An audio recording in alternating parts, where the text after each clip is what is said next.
lifestyle has caught fire, and we talk about the rewards and challenges of it. This is the Wandering Worker Podcast with Matt Lloyd. Welcome to the Wandering Worker Podcast. I'm your host, as always, Matt Lloyd. The Wandering Worker Podcast is powered by Magic Apple Technologies. We've been saving good businesses from bad phone systems since 2008. That's like 15 years. That's a long run.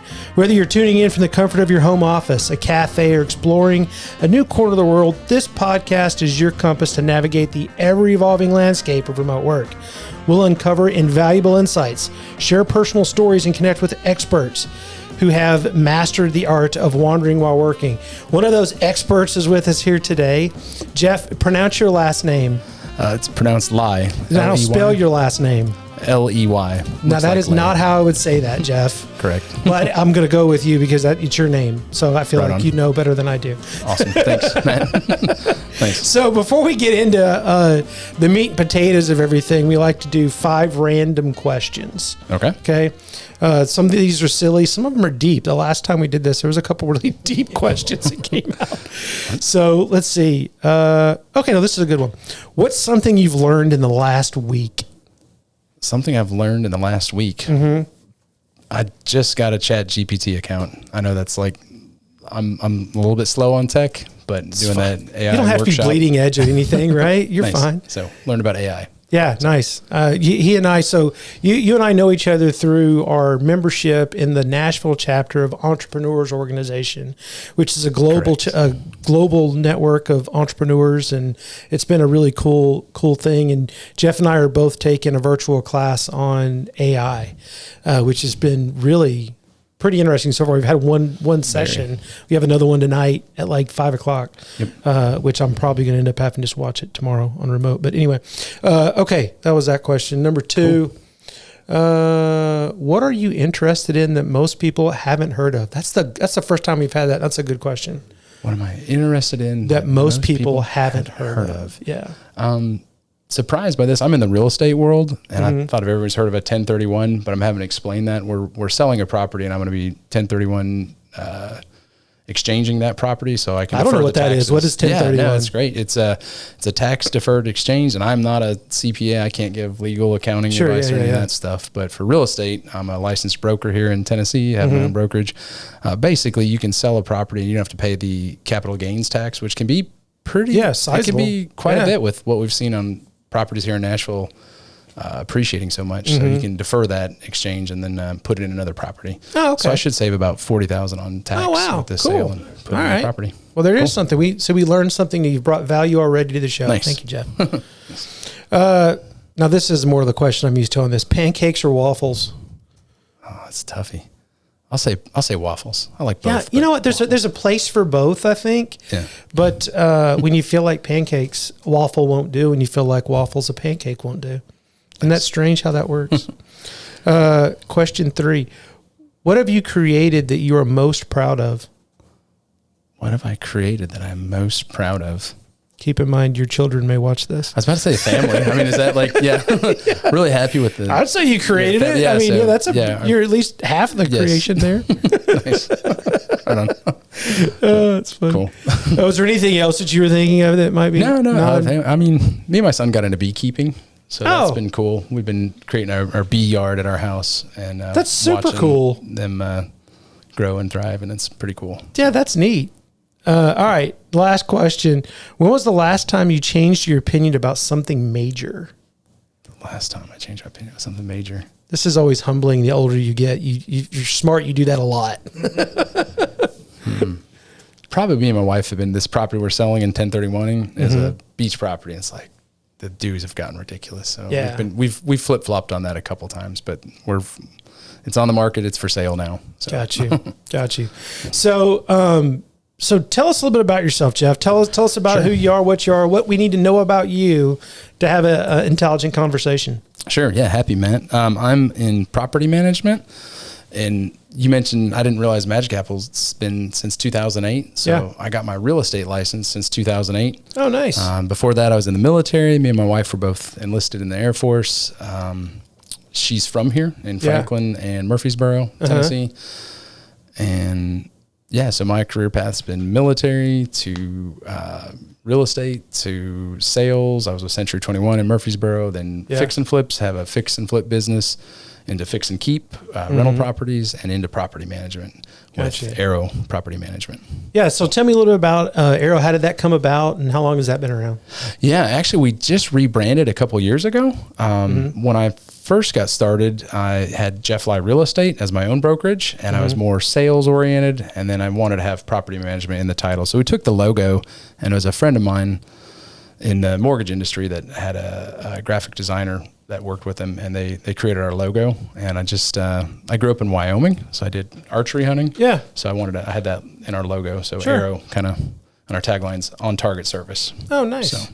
So what's the big differentiator between you and other property management companies out there? Oh, great question. Yeah. So we don't upcharge on a lot of things. A lot of management companies charge a percentage on everything, and I don't really want to say what the percentage is, not to get in trouble but we're pretty standard there. But we have a flat leasing fee. A lot of companies will charge a full month's rent for their lease up services, but we're a flat $495. So if we got some stuff in the Gulch for rent at $4,000 or $5,000 a month, we're a huge discount and save our owners a lot of money, because our mission statement is to help our clients build wealth and provide quality housing to our community. So it's a dual mission, but we can do that by saving them money on the leasing fee, and we get paid for keeping tenants long term. So if the owners win, we win. The tenants are happy, we're happy. Awesome. Awesome. Cool. So I know that this podcast is about remote work, and we're definitely going to dive into that here. Tell me a little bit about, now you and I have had some conversations outside of this around that, and you actually have quite a few remote people that you work with. Tell us a little bit about how you guys handle remote work. What does that look like for Arrow? Sure. Yeah. So we have a couple of remote team members that are actually international independent contractors that are not even here in the area. They're in Mexico City. Got you. And then we have a couple of our agents that do, they're pretty flexible. They'll work from their house in the office for our team meetings, and just doing property inspections and out in the field. And then we got a couple of our admin team that are in the office locally, like 9 to 5. Yeah. So tell me a little bit about, how do you maintain culture and that kind of stuff, not only for the people that are local, but the people that are not local? You got international, Mexico City, that kind of stuff. How do you maintain a level of culture and keeping everybody rowing in the same direction? Yeah, that's a great question. So I'm fairly new with the international independent contractors. I guess we're going on year 2, but the best thing, I follow loosely the EOS traction system. Right. We talk about that on the show a lot. Yeah. And I love it. I mean, I was in another organization that did that and did traction. The REIN group, the Real Estate Investors in Nashville, I was on their volunteer board, past president. So we do our morning meetings, and it's 10-15 minutes, but we get our team members just on a remote on a call. Gotcha. But then we do Google Meet to do in person for the weekly.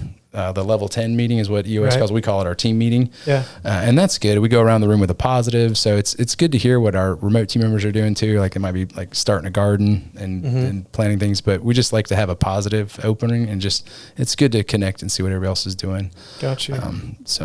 What are some things that you've ran into that you've had to adjust, or some hurdles you might say around working remotely and trying to accommodate everybody's schedules and still get stuff done?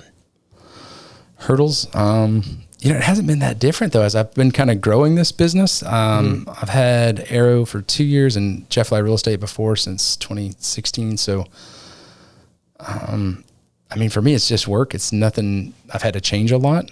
It's, everybody, we just stay in touch remotely. It's not, I think people really appreciate that flexibility. I know when people are interviewing to work with us, having that option for our agents is important for them. Yeah. I mean, especially when you've got, when you talk about like real estate agents, stuff like that, they're not getting into something that they're wanting to sit down and be at a desk. I mean, they're getting into that business for a reason. They want the freedom and flexibility to be able to kind of own their time a little bit, as long as they're hitting their numbers and getting their goals done. Correct. And I will say this, Matt, we're a little bit different as a property management office, where most agents are truly independent contractors. If they don't sell something, they don't make anything. Right. But we're more of a hybrid on pay. We'll do a base salary, and they get commissioned on management agreement signups. Gotcha. So we're a little bit different than most agents. Where do you see like the future of your business going as far as with hiring people and the idea of remote work? Do you see it being a hybrid type environment, or do you see it being more and more just everybody's a free for all working from wherever they want to work, and you just have a platform in which to communicate? You know, I would say in the hybrid, but not in the hybrid of the sense of like what the team member wants, but what the position is. Because we do need people in the office for things that pop up where tenants need to come in. I'd love it if all of our tenants paid online.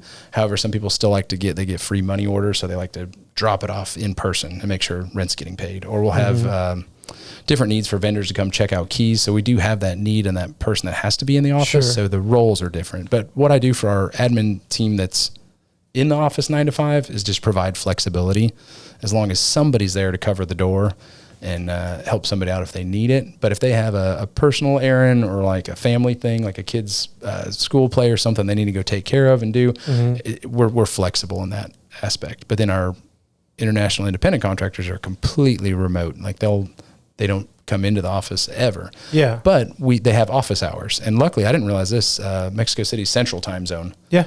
So, but they don't do daylight savings time. Yeah. So that's a little different. You know, when we hit those, we got to be an hour off, but they're good with it and it works for us. Yeah. So. Makes sense. Cool. Now you said that you were on a panel about remote work with a group that you're a part of. Can you tell me a little bit about that? Yes, I was invited to speak for the NARPM organization, and that's NARPM. Yep, it's National Association of Residential Property Managers. And actually, this year I've just rolled on to be a committee chair for their communications committee. Nice. On the board, national board. But we also have like local chapters. I've been on the local Nashville chapter before. So what were some of the points that were brought up during that panel discussion? Yeah, this is good because what I didn't even know. I don't know what I didn't know. First time ever hiring a remote team member, we went through an organization called Better Who. Matt Tringali is the owner of that company, and really happy with the way that went. I didn't realize what they do for you in that. Yeah, so what Better Who does, they're a flat fee like placement service. Got you. And they offer a 90-day guarantee too. So I had to pay a flat fee, but it's different than going through a recruiter to hire. Because a lot of times you'll just be paying that third party directly. And I didn't realize this, but some of these companies out there, you'll pay them. And if you want to give your team member a raise, they take 50% of it. So that's kind of a bummer. So we're the only two we have. We went through through a flat fee placement service. And what's really cool with Better Who is they actually provided some training and stuff too. If you go to their website, they're betterwho.com. You can find out more about using them. Their website does gear towards property managers, but placements for any business. So they can do admin work. Here was a good thing I learned from Matt Tringali. It's not asking yourself, well, what can a remote team member do? It's like, what can't they do? Which is a lot. They can do almost anything. They've got some, there were some people on the panel. There's one guy out of California. I think he had 11 remote team members working out of country. And he had somebody that just had a natural affinity towards their bookkeeping process and numbers and stuff. So he kind of like worked him up into that role. And they can really do almost anything anybody else. It's really awesome. The only thing you can't do for us in property management is the field work, the inspections. Yeah. So what are you using your remote workers for? Yeah, so we have two. One of them just and they're both awesome. One's our main phone, like the main phone, just answer the phones because and it depends. Like it can really vary. If we got a couple properties that are marketed at the right price, we just get a ton of calls.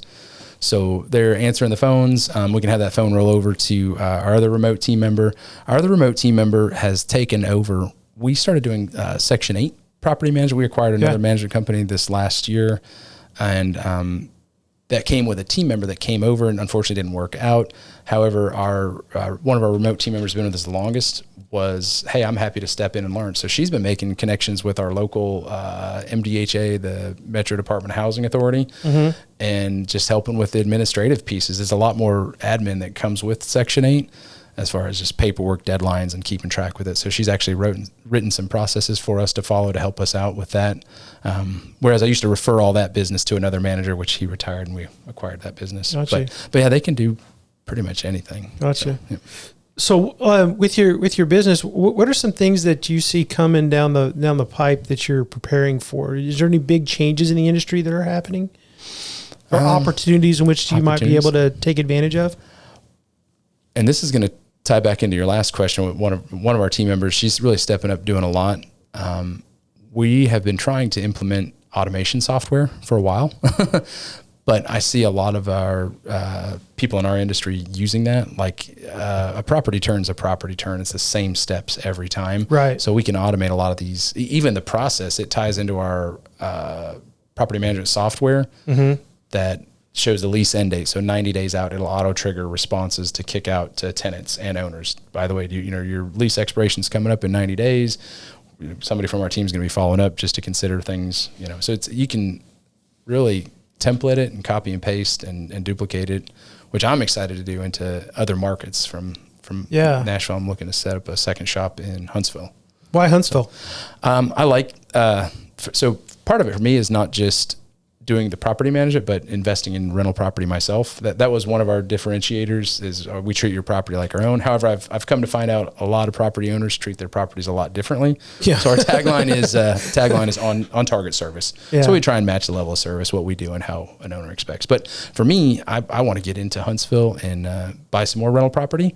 I've got some friends down there that have a few rentals, and the numbers just work better than Nashville. Yeah. And you really can't find much in Nashville. It's hard to find anything in Nashville at a good deal. There's no such thing as a good deal in Nashville. Yeah. And a good deal in Nashville is still, percentage points more than you want to really spend. Correct. Yeah. And I'm a big component of you find what you look for. So there's always deals out there. They just might be really ugly houses. So back to my fix and flip days. But Huntsville, you can still find stuff retail on the market in that 125 to 150 range. Yeah, that's great. Are, close to $1,200. So that 1% decent rule. Areas. Yep. And so I'm not really that familiar with the area yet. I'm getting my feel for it. I've been out there a couple of times and went to an investor networking group there. It's been pretty good. Yeah. Very cool. Very cool.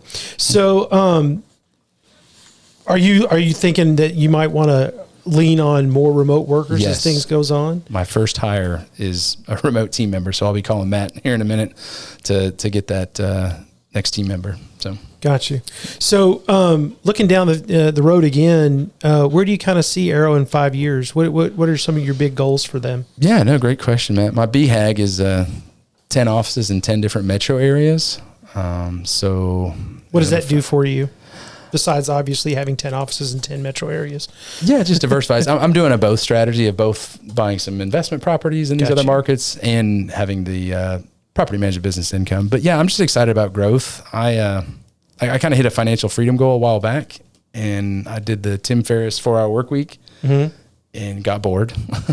So it's just exciting to kind of grow and expand. So that's the BHAG is 10 offices in 10 years or 7 years now. I've kind of decided to chop that goal down a little bit. I got you. So, very cool. Very cool. 2030. So have you noticed any challenges or anything with your remote work or things that, from a technology standpoint or any of that kind of stuff that's come up? One thing, so you're doing the AI lab in EO, or are you doing the future of work one as well? All right. I'm doing that one, but I've had to watch the recordings. One thing, I think I got a nugget from them is saying there's a bunch of ways to track what people are doing and what they're at. But what I gleaned from that was it's actually makes people less productive if they feel like they're being oversight. So I'm trying to just track our results, our KPIs for each team member versus do I have an app or do I have something that shows, well, I think we both know somebody that, I've heard of people using like people at workplaces that have like just an app that moves their mouse around for them. Yeah. So it looks like they're at work. So I don't think that's a good thing to track. Yeah. Too harsh, but it's just the results. I totally agree. And I think so many people we've talked to a lot of people when it comes to remote work and moving people out of the office, letting them work hybrid, some at the office, some at home and that kind of stuff. And the biggest problem I think that business owners come up with is accountability. Yep. And what accountability actually means. Accountability used to mean, I know you're at the office 8 hours a day.